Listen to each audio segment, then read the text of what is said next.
Welcome back to another episode of Rock Boys Football. Continuing to look at the next week's slate in a massive Pac-12 matchup as UCLA heads on the road to Corvallis to play the Oregon State Beavers. Dale, we've taken deep dives into both of these programs in the offseason and kind of from what we've seen the first couple games. These are two legitimate Pac-12 contenders. And I don't use that word lightly because I think Washington, Oregon, USC, Utah, all very, very good teams. I throw UCLA and Oregon State right up in there. Really excited to get into this one now. Before we do again, just want to say thank you to you guys and especially the Pac-12 fans. It's been a blast for the East Coast fellas to be staying up, watching these games, talking ball with you guys. The support's been phenomenal. If you do enjoy the content, consider subscribing to the channel, but more importantly, would love to hear from you guys in the comment section. Dill, going to give you the T-box here. UCLA, Oregon State, in Corvallis. How are we feeling here?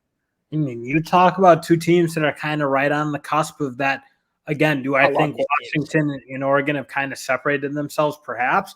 Maybe. But, like, if DJU plays as good as he's going to play in that game against Cal all season, this is a team that can go challenge anyone with that run game. And in UCLA, this defense is playing really, really good, especially in the secondary, which is where we had questions. So these two teams, again, I don't think are as far away from maybe Washington and Oregon as maybe we think. I don't think so either. And you're right. We did a little deep dive into Oregon State, talking about why and how they can be a contender in the Pac-12. And we said they're running the football extremely well. They have a great offensive line. What do we need to see is kind of that elite quarterback play. DJU said, hey, watch this, fellas, and put up by far his best performance of the season against a Cal defense that I think is pretty good.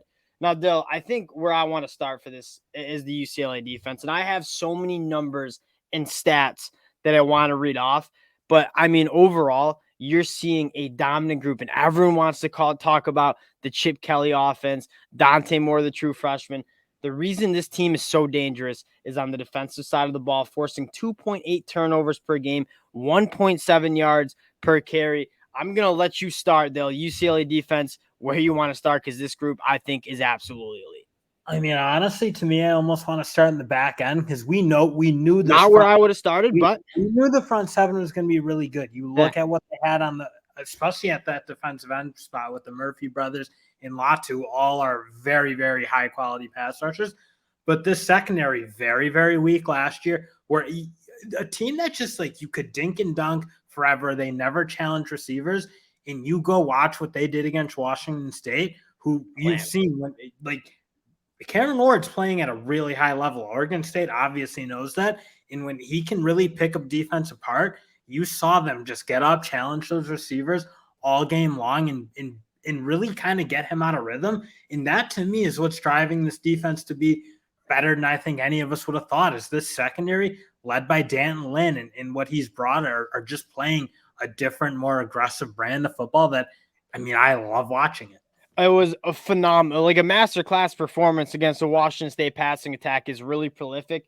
What did they have? 216 total yards. They scored 17 points. One was a 95-yard pick six, 55% completion percentage to opposing quarterbacks for only 5.8 yards per pass. So they are not giving up much, and they're also not letting you hit the explosive play. That's a really good recipe. Now, I respect that you started in the back end, where I think the real strength of this UCLA defense is in that pass rush.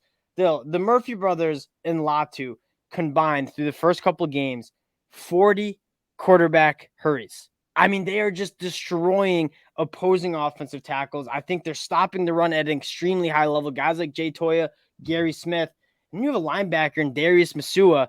His average depth of tackle, 1.2 yards from the line of scrimmage. They do not give up anything in the ground. They're very stingy in the back end, and that makes for an elite defense that you're seeing on the field. We're so quick to crown Utah as the elite defense in the Pac-12, and although Utah's defense is awesome, still, this UCLA defense has been phenomenal through the first couple of games. And you even add in they're making plays. They're turning the ball over. Kane Medrano at linebacker has been just coming up, like pulling rabbits out of its hat, forcing fumbles, getting picks, just making all those plays that you're kind of like, those are the type of plays that, again, give your defense energy. They give it life, and they're just momentum killers for the offense and momentum builders for the UCLA Bruins. So they're doing it. They can rush the passer. Their secondary is much improved, and they got some guys who are making big plays on defense, which we just haven't seen from UCLA in a while.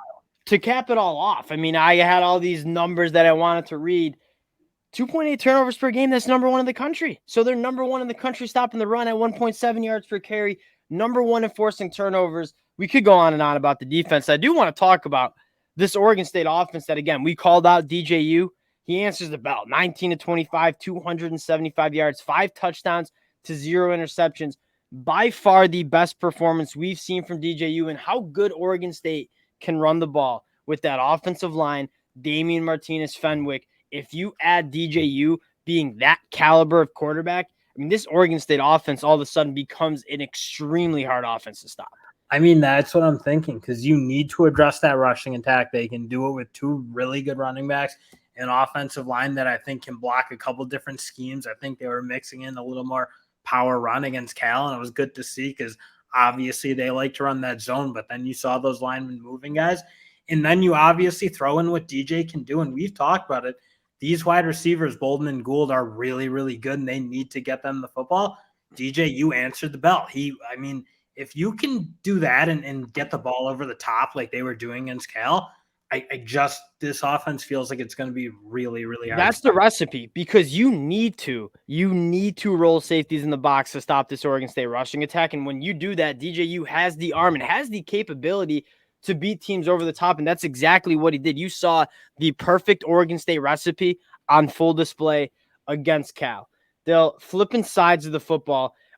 I'll ask you this. Are you a little concerned about Oregon State on the defensive side of the ball, giving up 42 to Cal, 38 to Washington State? And my concern, I like the personnel. You look at this depth chart, you look at how they play. I like this defense.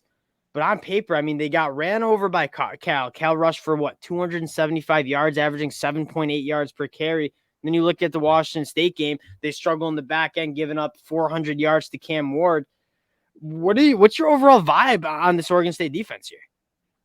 I will caveat that. I think the Cal game, if you watched it, there were a couple horrible momentum killers for that defense. I mean, roughing the punter, horrible. Yep. I don't know what they were doing with that onside kick. Really bizarre move. That was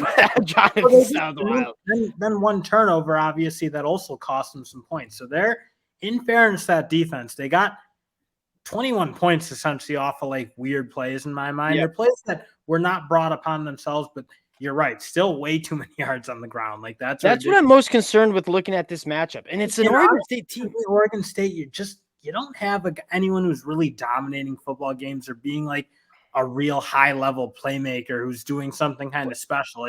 We talk about guys like Latu or Darius Masua at middle linebacker, who are you just notice them when you're watching these games. I don't know that I'm seeing that from anyone on Oregon State. So I don't think they're making a ton of big plays that is the beauty of this Oregon State defense, though. It's just the 1 and 11. You know what I mean? 1 through 11, they're all doing their job. You need some special. I think sometimes you need a real alpha dog who's going to make special plays. And I think that's the one thing I don't know that I'm seeing enough from Oregon State right now.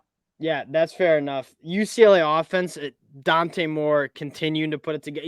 When you watch Dante Moore, and again, you got to remind yourself that he's a true freshman, but the arm talent, some of the throws that he makes, those are next level throws that not a lot of quarterbacks can make across the country. I think he's starting to put it together.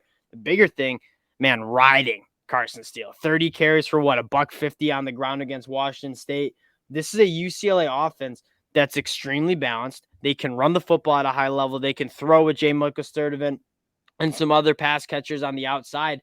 It's not the most explosive offense that we've seen from UCLA, but man, is it two-dimensional, and I think it's only going to get better as the season goes on here. Yeah, and that's the thing. You do still see those kind of rookie mistakes from Dante Moore, obviously turning the ball over in some ways that are impactful. I mean, that was a wild one though that he just threw right. I mean, but that still is a bit of a rookie mistake, and that was a game change that. They could have stepped on that team's throat and really kind of just finished them off right there. And obviously the Utah pick six also can't really have it, but I do think he's getting more consistent. He's making less turnover worthy plays. And, and as he does that, you're right. Just down to down. I mean, the arm talent is undeniable. And And if they can run the football, I do think that very much helps Dante Moore avoid kind of the problems like kind of occurred, frankly, against Utah. It takes, I'm kind of with that. I think he's going to continue to get better. But, man, I love watching Dante Moore zip that football. Like, it's just a thing of beauty. Getting to the pick here, Dale. UCLA heading on the road to Oregon State. 4-point dogs. Who are you rocking with here? I'm gonna take Oregon State. I think the way DJU, if he plays that well, I just don't see how you stop that offense. Again, he was the one thing that at times it felt like was holding him back from really just going up and down, even on Utah. He was dropping the ball and making unbelievable throws. That's by far the best I've seen him play, both at Oregon State and at Clemson. If he plays that good and you match that up with the running game, I just think they're going to score a lot of points. And again, I do think their defense taking a lot of heat, and rightfully so. It's got to be a little better, but I don't think it's quite as bad as the numbers kind of indicate, given some of the things. Like, they did tighten it up a little bit against Washington State in the second half. And again, the Cal game, I think, was just a little weird, had some plays that kind of killed their momentum. And I just think if DJU plays that good, I don't see what you do about that offense. So good. All right, Dale. If I mess this one up, I'm going UCLA plus 4 points. If I lose this one, you have to make sure I don't bet anymore against Oregon State and Corvallis. You know, I made the mistake with Utah. Like, looking at this on paper, like, I think UCLA is the better team. I think they're more complete. I think they have an elite defense. I think the offense is taking strides. Same thing when we talked UCLA going on the road to Utah. Dante Moore, a true freshman, as good as he's looked, going on the road to Corvallis. Bad vibes, but I'm going to trust that I think UCLA is just a little bit more of a complete team. Give me the Bruins. I guess we're going to fight this one out. This one we might have to hop on after and recap, because I really do think I love both of these teams, legit contenders in the Pac-12. This is going to be a really fun one. Again, appreciate you guys rocking with the fellas. Would love to hear your guys' picks in the comment section. Appreciate it, and we'll talk to y'all later.